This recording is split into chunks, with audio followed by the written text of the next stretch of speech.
ഞങ്ങൾ സംശയിക്കുന്നത് കേരളത്തിൽ വി.ഡി. സതീശൻ RSSനെ ഭയപ്പെടുകയാണ്. അദ്ദേഹം പറവൂരിൽ RSSന്റെ ഒരു പരിപാടിയിൽ പങ്കെടുക്കുന്ന ചിത്രം RSS പുറത്തുവിട്ടു. നമ്മളെല്ലാവരും കണ്ടതാണ്. RSSന്റെ ചിഹ്നത്തിന് മുന്നിൽ, വി.ഡി. സവർക്കറിന്റെ ചിത്രത്തിന് മുന്നിൽ വിധേയനായി RSSന്റെ എല്ലാ ആശയങ്ങളും തൻ്റെ ശിരസിലേക്കൊന്ന് പകർന്നു തരൂ എന്ന് യാചിച്ചുകൊണ്ട് കുമ്പിട്ട് നിൽക്കുന്ന വി.ഡി. സതീശനെ നമ്മളെല്ലാവരും കണ്ടു. ഞങ്ങൾ സംശയിക്കുന്നത് ഇനിയും ഏറെ ചിത്രങ്ങൾ RSSന്റെ കയ്യിൽ വി.ഡി. സതീശനെ സംബന്ധിച്ചുണ്ട് എന്നാണ്. ആ ചിത്രങ്ങൾ പുറത്തുവിടുമോ? വി.ഡി. സതീശനും RSSുമായുള്ള അവിശുദ്ധ കൂട്ടുകെട്ടിൻ്റെ ഏതെങ്കിലുമൊക്കെ ചിത്രങ്ങൾ RSSകാരുടെ നേതാക്കന്മാർ പുറത്തുവിടുമോ എന്ന ഭയത്തിലാണ് RSSനെതിരായ സമരത്തെ ഗുണ്ടായിസമെന്ന് ചിത്രീകരിക്കാൻ വി.ഡി. സതീശൻ തയ്യാറാവുന്നത് എന്ന് ഞങ്ങൾ മനസ്സിലാക്കുകയാണ്. KSUവിനെ പോലും സമരം ചെയ്യാൻ വി.ഡി. സതീശൻ അനുവദിക്കുന്നില്ല എന്നാണ് ഞങ്ങൾക്ക് അറിയാൻ കഴിഞ്ഞത്.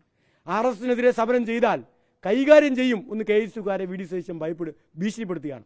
അപ്പോൾ RSSന് ഭയപ്പെടുന്ന ഒരു പ്രതിപക്ഷ നേതാവ് പ്രിയപ്പെട്ടവരെ നമുക്ക് കേരളത്തിൽ ഉണ്ടാവുകയാണ്. ഇത് മതേതര കേരളത്തിന് അപമാനവും ലജ്ജാവഹവുമാണ് എന്ന് പറയാൻ ഞങ്ങൾ ആഗ്രഹിക്കുകയാണ്. ഒപ്പം തന്നെ മറ്റൊരു പ്രധാനപ്പെട്ട കാര്യം സിസ തോമസിൻ്റെ ഒരു പ്രസ്താവനയാണ്.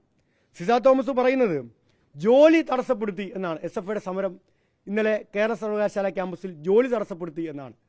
താൽക്കാലികക്കാരിയായി 4 ദിവസത്തേക്കാണ് സിസ തോമസ് സർവകലാശാലയിൽ വന്നത്. ഞാൻ ചോദിക്കട്ടെ, 4 ദിവസം സർവകലാശാലയിൽ വന്നിട്ട് എന്ത് ജോലിയാണ് സിസ തോമസ് അവിടെ ചെയ്തത്? SFIയുടെ സമരം ഇന്നലെ ആയിരുന്നല്ലോ സർവകലാശാലയിലേക്ക് ഉണ്ടായത്. ആ സമരം ഇന്നലെ ഏതാണ്ട് 3 മണിക്കൂറാണ് നീണ്ടുനിന്നത്. ആ 3 മണിക്കൂർ കഴിച്ചുള്ള സമയം എന്ത് ജോലിയാണ് സിസ തോമസ് അവിടെ ചെയ്തുകൊണ്ടിരുന്നത്? ഇനി അതിന് മുമ്പുള്ള ആളുണ്ടല്ലോ, ഈ ചുമല കൊടുത്തിട്ട് പോയ ആൾ മോഹനൻ കുന്നുമ്മൽ. ആ മോഹനൻ കുന്നുമ്മൽ എന്ത് ജോലിയാണ് കേരള സർവകലാശാല ചെയ്തുകൊണ്ടിരുന്നത്? നിങ്ങൾ മാധ്യമപ്രവർത്തകർ മറ്റ് പല വകുപ്പുകളിലും ഏതെങ്കിലും ഒരു ഫയൽ പെൻഡിങ് ആയാൽ ആ ഫയൽ നീങ്ങുന്നില്ല എന്ന് വളരെ ആക്ഷേപത്തോടെ മാധ്യമ റിപ്പോർട്ടുകൾ കൊടുക്കുന്നവരാണല്ലോ. നിങ്ങൾ കേരള സർവകലാശാലയിലേക്ക് ഒന്ന് പോകണം. VCയുടെ മേശപ്പുറത്ത് വിദ്യാർത്ഥികളുടെ ജീവിതത്തെ ബാധിക്കുന്ന, വിദ്യാർത്ഥികളെ ബാധിക്കുന്ന, സർവകലാശാലയുടെ വിവിധ ഭരണ വിഭാഗങ്ങളെ ബാധിക്കുന്ന 1000ഓളം ഫയലുകൾ പെൻഡിങ്ങിലിരിക്കുകയാണ്. എന്താ SFIക്കാരൻ മോഹനൻ കുന്നുമ്മലിൻ്റെ കയ്യിൽ കയറി പിടിച്ചിട്ട് നിങ്ങൾ എഴുതരുത് എന്ന് പറഞ്ഞിട്ടാണോ അതിലൊന്നും മോഹനൻ കുന്നുമ്മൽ ഒപ്പിടാത്തത്? എന്താ മോഹനൻ കുന്നുമ്മൽ ജോലി ചെയ്യാൻ പ്രയാസം? എന്താ സിസ തോമസിന് ജോലി ചെയ്യാൻ പ്രയാസം? അപ്പോൾ RSSകാർ പറയുന്ന ഫയലുകളിൽ മാത്രമാണ് ഇവർ ഒപ്പിടുന്നത്.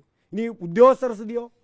ആത്മാർത്ഥമായി പണിയെടുക്കുന്ന കേരള സർവകലാശാലയിലെ രജിസ്റ്റർ ദീർഘനാളുകളായി അദ്ദേഹത്തിന് അവിടെ ജോലി ചെയ്ത് അനുഭവ സമ്പത്തുള്ള ആളാണ്. അദ്ദേഹത്തെ പോലും ജോലി ചെയ്യാൻ അനുവദിക്കുന്നില്ല. കേരള സർവകലാശാലയിൽ യഥാർത്ഥത്തിൽ ഉദ്യോഗസ്ഥരെ ജോലി ചെയ്യാൻ അനുവദിക്കാത്തത് സിസ തോമസും മോഹനൻ കുന്നുമ്മലും അവരെ നിയന്ത്രിക്കുന്ന ഗവർണറുമാണ്, ചാൻസലറുമാണ് എന്ന് പറയാൻ ഞങ്ങൾ ആഗ്രഹിക്കുകയാണ്. ആ നിയന്ത്രണമാണ് അവർ അവസാനിപ്പിക്കേണ്ടത്. ആത്മാർത്ഥമായി പണിയെടുക്കുന്ന ഉദ്യോഗസ്ഥരെ കൊണ്ട് പോലും പണിയെടുക്കാൻ അനുവദിപ്പിക്കാത്ത സമീപനം സിസ തോമസും ഒപ്പം തന്നെ മോഹനൻ കുന്നുമ്മലും അവസാനിപ്പിച്ചില്ലെങ്കിൽ ശക്തമായ സമരത്തിലേക്ക് ഞങ്ങൾ തുടർന്ന് അതിനെതിരായി നീങ്ങും എന്ന് പറയാൻ ഞങ്ങൾ ആഗ്രഹിക്കുകയാണ്. ഒപ്പം ഈ വി.ഡി. സതീശൻ്റെ പ്രസ്താവന ഒരു തരത്തിൽ നമ്മൾ കാണേണ്ടത് എല്ലാ ആനുകൂല്യങ്ങളും കോൺഗ്രസിനും ലീഗിനും ഈ ഗവർണറിൽ നിന്ന് കിട്ടുന്നുണ്ട് എന്നാണ്. ഞാൻ പഴയൊരു പത്രവാർത്തയുടെ ഭാഗം കൂടി വായിക്കാം. അതായത് ആരിഫ് മുഹമ്മദ് ഖാൻ ഗവർണറായിരിക്കുമ്പോൾ കാലിക്കറ്റ് യൂണിവേഴ്സിറ്റിയിലേക്ക് 18 സെനറ്റ് അംഗങ്ങൾ നോമിനേറ്റ് ചെയ്തു. ഈ 18 സെനറ്റ് അംഗങ്ങളുടെ ജാതകവും ഭൂമിശാസ്ത്രവും നിങ്ങൾ പരിശോധിച്ചാൽ BJPക്കാരും കോൺഗ്രസ്സുകാരും ലീഗുകാരുമാണ്. അതിൽ കമ്മ്യൂണിസ്റ്റുകാരെയോ ഇടതുപക്ഷക്കാരെയോ ഒന്നും നിങ്ങൾക്ക് കാണാൻ വേണ്ടി കഴിയില്ല. SFIക്കാരെയും കാണാൻ വേണ്ടി കഴിയില്ല. എന്താ കോൺഗ്രസിൻ്റെ നിലപാട്? RSSനെതിരെ സമരം ചെയ്യാൻ തയ്യാറാവാത്ത കോൺഗ്രസ് നിങ്ങൾ ഈ കേരളത്തിനകത്ത് സംഘപരിവാരവൽക്കരണത്തിനെതിരായി എന്തെങ്കിലും ആത്മാർത്ഥമായ നിലപാട് സ്വീകരിക്കാൻ ഇനിയെങ്കിലും തയ്യാറാവുന്നുണ്ടെങ്കിൽ ആരിഫ് മുഹമ്മദ് ഖാനും RSSും നോമിനേറ്റ് ചെയ്ത ഈ സെനറ്റ് അംഗങ്ങളെ പിൻവലിക്കാൻ, രാജിവെപ്പിക്കാൻ നിങ്ങൾ തയ്യാറുണ്ടോ എന്ന് ചോദിക്കാൻ ഞാൻ ആഗ്രഹിക്കുകയാണ്.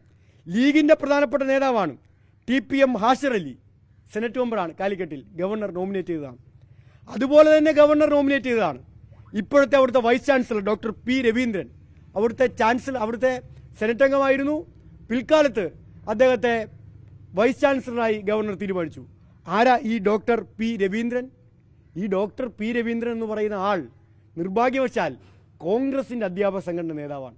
എങ്ങനെയാണ് കോൺഗ്രസ് അധ്യാപക സംഘടനാ നേതാവിന് RSSന്റെ കാര്യാലയത്തിൽ സ്വീകരണം ലഭിക്കുന്നത്? ഈ കോൺഗ്രസ് അധ്യാപക സംഘടനാ നേതാവിന് ഇന്നലെ പുറത്തുവിട്ട കാലിക്കറ്റ് യൂണിവേഴ്സിറ്റിയിലെ കോൺഗ്രസിൻ്റെ അധ്യാപക സംഘടന പ്രസ്താവന പറയുന്നത് പൂർണ്ണ പിന്തുണ കൊടുക്കും എന്നാണ്. ഇന്നലെ കാലിക്കറ്റ് യൂണിവേഴ്സിറ്റിയിൽ VC സ്വീകരിക്കുന്ന കോൺഗ്രസ്സുകാർ സംഘടനാ നേതാവായ ഡോക്ടർ P. രവീന്ദ്രൻ സ്വീകരിക്കുന്ന എല്ലാ നടപടികൾക്കും പൂർണ്ണ പിന്തുണ കൊടുക്കും എന്നാണ് കോൺഗ്രസ്സുകാരായ അധ്യാപക സംഘടന നേതാക്കളും പറഞ്ഞത്.